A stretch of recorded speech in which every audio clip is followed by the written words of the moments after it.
Salut à tous, donc je suis très heureux de vous retrouver pour une nouvelle petite vidéo Fox Rage. Donc là on va voir les nouveaux leurres Big Eye Spin, les nouveaux Spintail de chez Fox. Voilà, donc on se trouve sur les lacs de la Forêt d'Orient et on va rechercher des perches. Donc on va voir les domaines d'application de ce leurre, les différentes animations et les poissons cibles. Allez, c'est parti!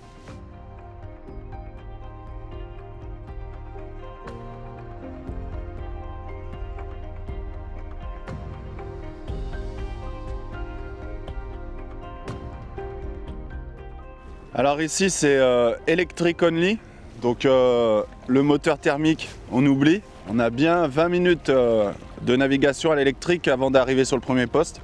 Et puis si on va de l'autre côté, on rajoute 3 quarts d'heure de navigation, ça fait un bout pour faire des perches.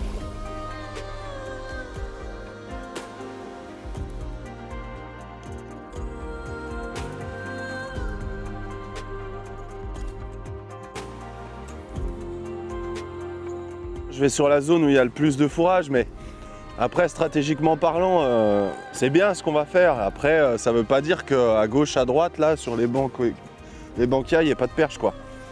Mais le truc, c'est qu'il faut grenouiller, il faut chercher, il faut poncer à mort pour essayer de trouver une grosse dans le lot, quoi. La zone, elle est quand même grande. On dirait pas comme ça, mais...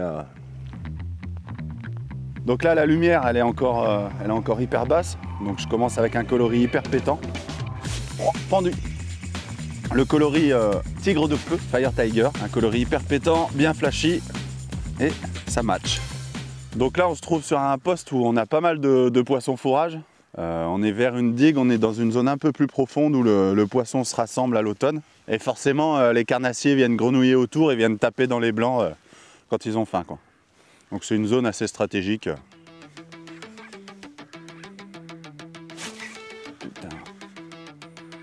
Oh, je dois te baffe. Pendu. Oh, excellent. Voilà, 2 lancers, 2 poissons.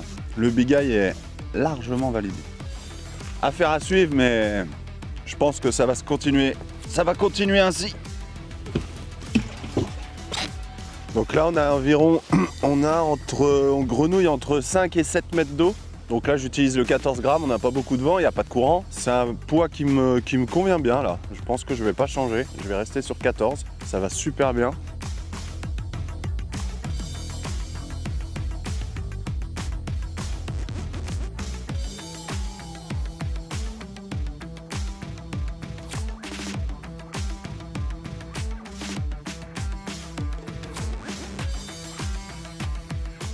Même gabarit, hein. Perche de 25. Là, c'est pas trop mal. Les poissons sont calibrés, des perches de 25, 28. Chaque lancer, il se passe quelque chose, quoi. Soit un poisson, soit une touche.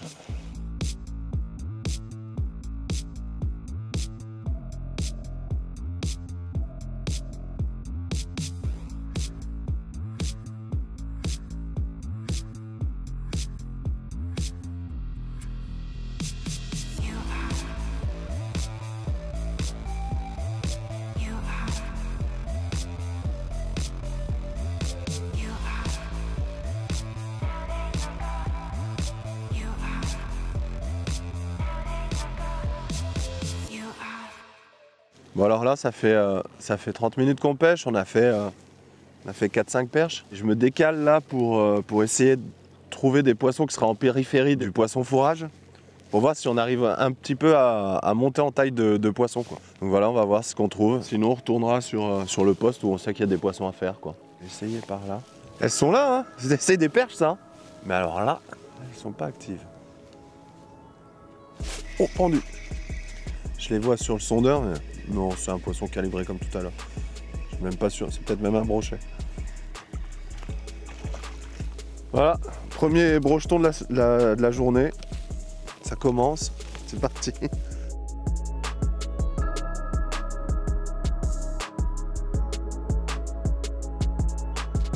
Voilà, je suis passé en drop shot avec des micro-leurres là pour voir si elle réagissait plus. Et puis j'ai eu une touche, mais rien de concluant, donc je repasse au Big Eye parce que c'est un peu le cœur de la vidéo et puis parce que j'y crois, quoi, parce que ça marche bien.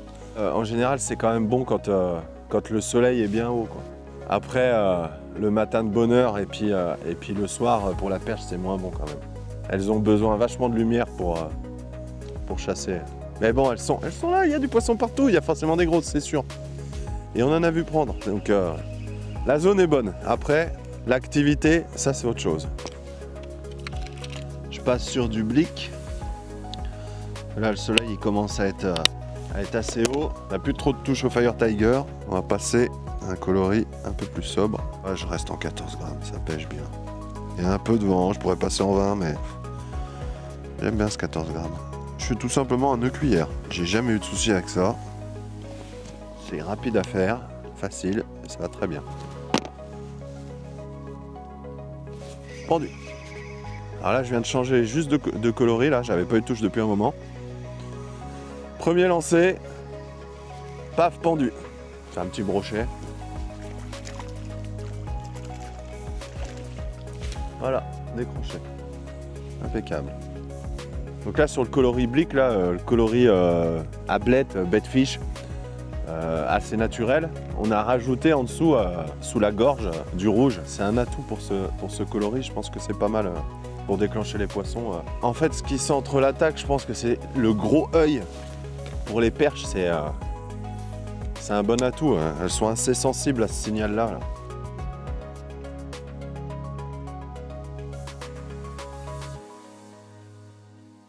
Du coup, en naviguant, là, j'ai trouvé des poissons. Et puis, on est arrivé sur un plateau. Et j'ai vu des poissons sur la pente. Donc, je me suis mis sur le plateau et je pêche cette pente-là à remonter. Pendu. Voilà, ça marche.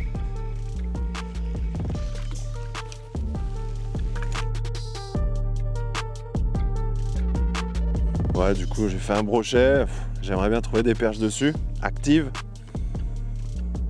Donc, je refais 2-3 lancers pour voir. Et puis, j'ai une touche. Pendu. Ah, décroché.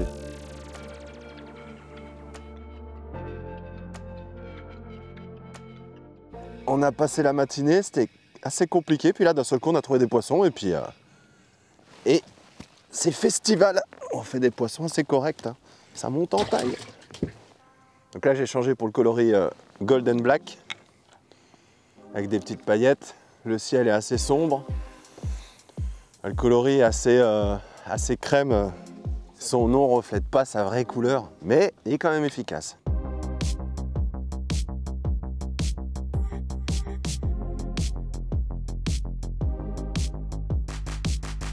Donc ça, c'est un coloris qui plaît autant au pike qu'aux perches. Après, je pense que pour le coup, ça vient plus du leurre en lui-même que du coloris. Parce que tous les coloris ont été assez efficaces. Oh!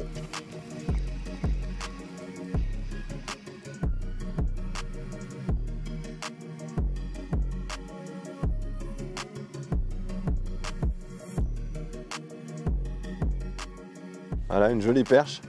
Elle sort un petit peu du lot. Elle est un peu plus grosse que les autres. Maintenant, on va aller prendre les autres, plus grosses.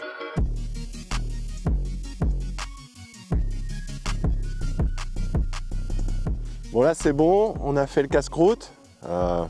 Sandwich triangle, merci le caméraman, bravo, formidable. Donc je suis un peu rassasié, vraiment pas beaucoup.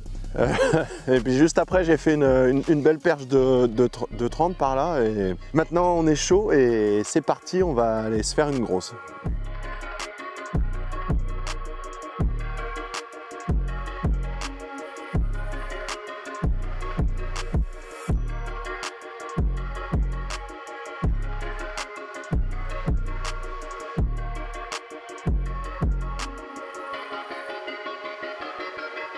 On est en train de pêcher avec les nouveaux Big Eye, les Spintail de chez Fox. Et en fait, on recherche spécifiquement la perche, quoi. Mais le truc, c'est qu'avec les Spintail, on fait souvent, mais très très souvent, des brochets. Et bien souvent, la taille des brochets, elle est disproportionnée par rapport à la taille du leurre. Et on arrive fréquemment à faire des poissons qui font plus de 80 cm, voire plus d'1 mètre. Ça arrive. On pêche dans 5 mètres d'eau. Là, je suis en 14 grammes. On n'a pas de vent et tout, parce que malgré que le fait que ce soit un leurre de réaction et que le leurre doive On va aller rapidement au fond.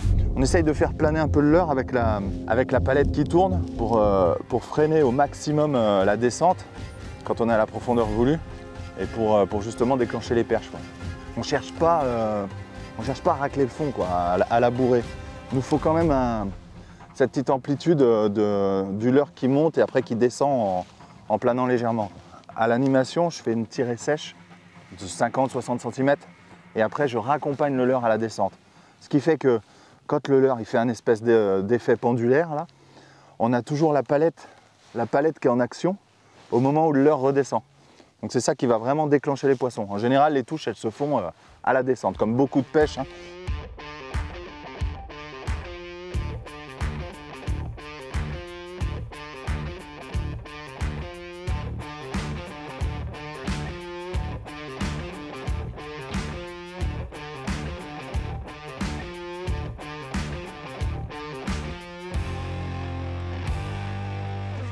Rendu.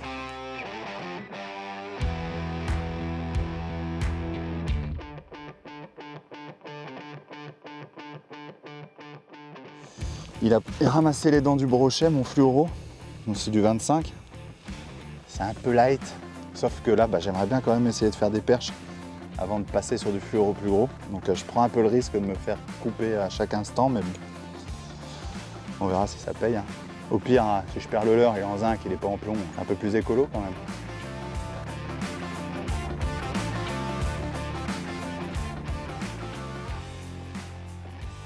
Oh, cette baffe!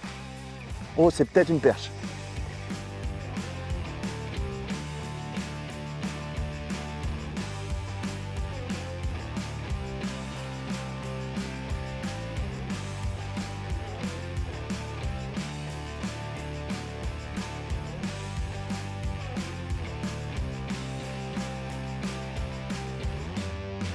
Alors, le moulin, c'est un Warrior 1000. Alors ça, pour le prix, c'est vraiment top. Ça tourne d'une merveille. Le frein, bon, c'est un frein pour un 1000, c'est un frein qui est correct, qui suffit largement, même pour faire un brochet d'1 mètre, il n'y a pas de problème. Mais moi, je l'utilise beaucoup pour pêcher la perche et le cendre. C'est un moulinet qui est hyper léger et à un prix défiant toute concurrence.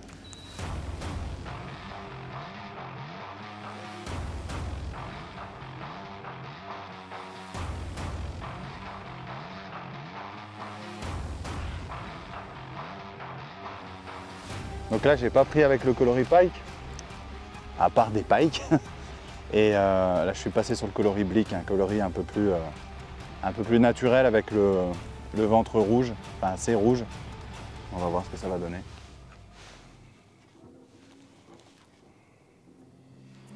Ouais. Je suis passé sur le coloris blick. Je sais pas si c'est une coïncidence, on va voir si ça se confirme avec d'autres prises, mais là ça a fonctionné.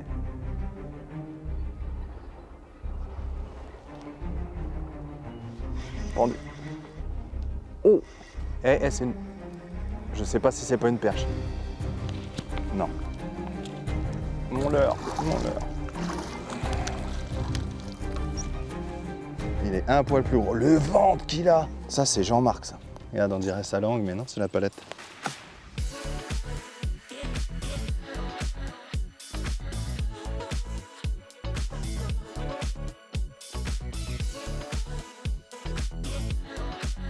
Donc là, on a trouvé une zone où on a des poissons. Pour preuve, on a fait 20 brochetons à peu près en 1 heure, à peu près avec les big eye coloris blick et pike.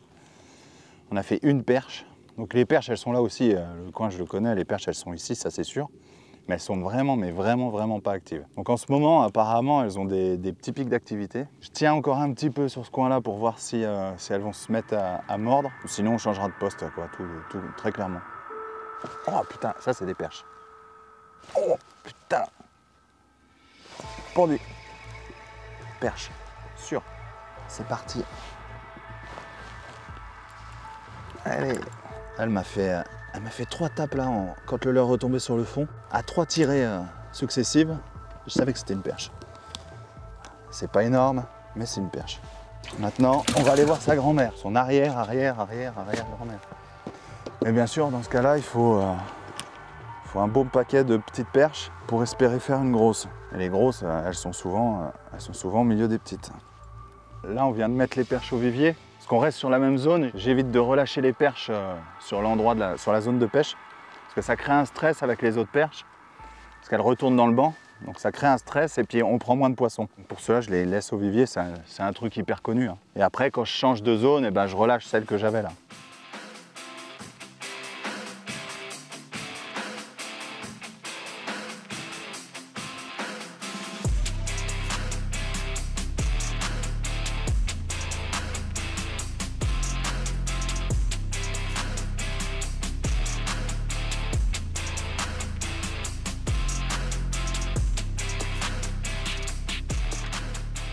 J'aime bien pêcher avec les 14 grammes là, quand on n'a pas de courant et puis qu'on a, je dirais, entre 4 et 7 mètres d'eau. Parce que du fait qu'ils soient en zinc, ils coulent moins vite que le plomb et j'arrive bien à les faire planer avec une grande canne. C'est vraiment sympa, quoi. Là, c'est une 2,40, puissance 7,28. C'est ni plus ni moins que ma canne pour pêcher les cendres en linéaire, quoi. Il faut de l'action de pointe, hein. Et puis des cannes en carbone au module, qu'on sente bien tout ce qui se passe, quoi. Il faut qu'on sente la palette vibrer. À partir du moment où on sent la palette vibrer, bah là on sent à peu près tout ce qui se passe sur le fond et la moindre petite touche on la sent. Alors je mets mon doigt sur le blanc ou sur le VA, ça dépend. Là j'ai même pas besoin de le mettre, elle est tellement hyper résonante cette canne que je sens tout ce qui se passe, quoi. Les Terminators, elles sont vraiment top, ils sont vraiment tous, c'est hallucinant.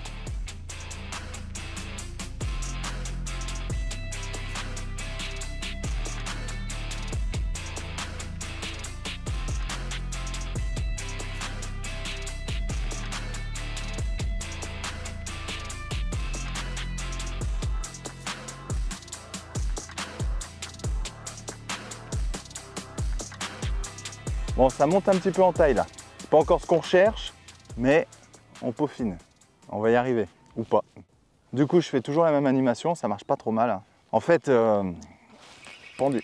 C'est surtout quand ça mord à fond là, que tu commences à pouvoir changer, à peaufiner, changer d'animation, changer de couleur, etc. Ouais, ça commence à être bien là, on commence à faire du poisson.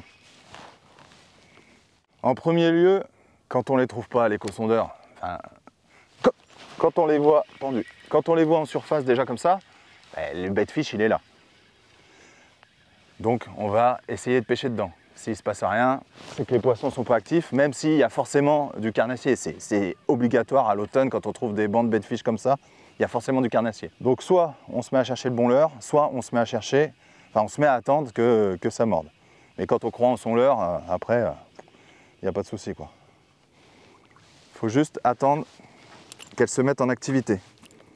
Alors oui, le coloris ça a une importance, mais là pour la perche, de dire ce qui marche à l'instant T, il faut les essayer, quoi.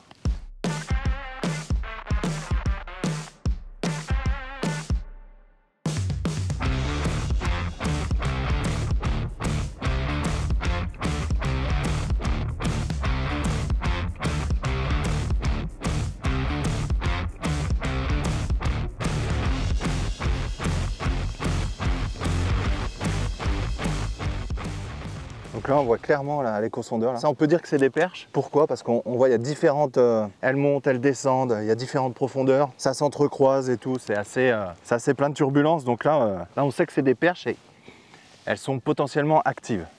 Au niveau de la taille, on peut le dire en fonction de l'épaisseur. Le problème des perches, c'est qu'elles vont tellement vite qu'elles partent vite du faisceau, quoi.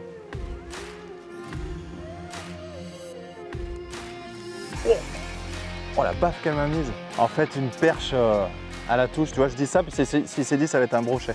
Mais non, en fait, à la touche, enfin pas à la touche, mais au combat, ça met des coups de tête, mais sans arrêt, sans arrêt, sans arrêt, sans arrêt. Elle est plus grosse. Ouais. Ça monte en taille. Tu reconnais bien la différence de combat entre une perche et un brochet, quoi.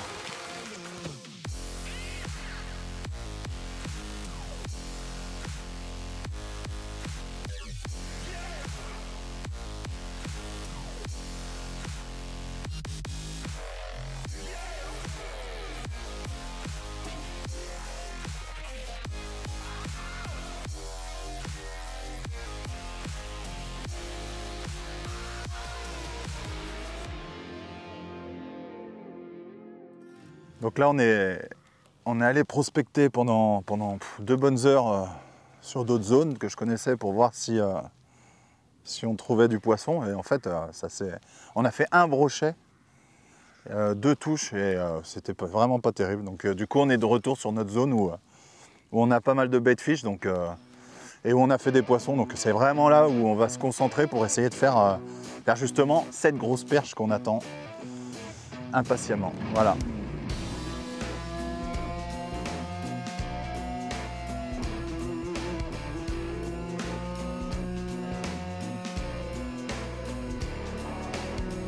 Non, en fait, là, je mets un coloris plus flashy, donc le Fire Tiger. Parce que là, la lumière, elle baisse vachement.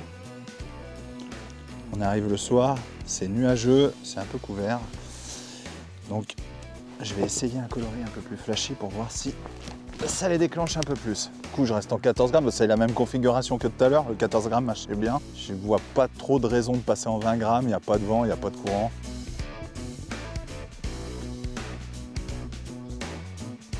Pendu.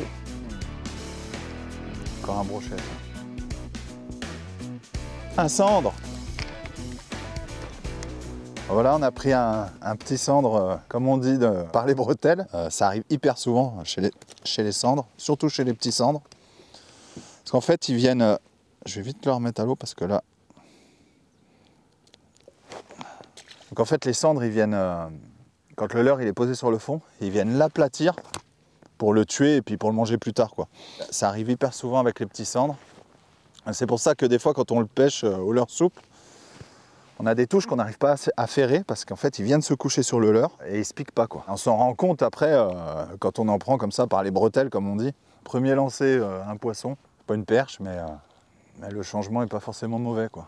On va peut-être rien prendre jusqu'à la fin, mais au moins sur le premier lancer, ça a été concluant. Après, il faut plusieurs poissons pour voir qu'on a bien fait de changer, quoi. Bon voilà, on a changé de coloris, Fire Tiger. Chaque lancer, un poisson. Maintenant, il manque plus que la cerise sur le gâteau, quoi, de faire une grosse, et puis ce sera parfait. Le Big Eye sera validé. Bon, il est déjà validé, mais bon, ça nous ferait du bien une grosse quand même.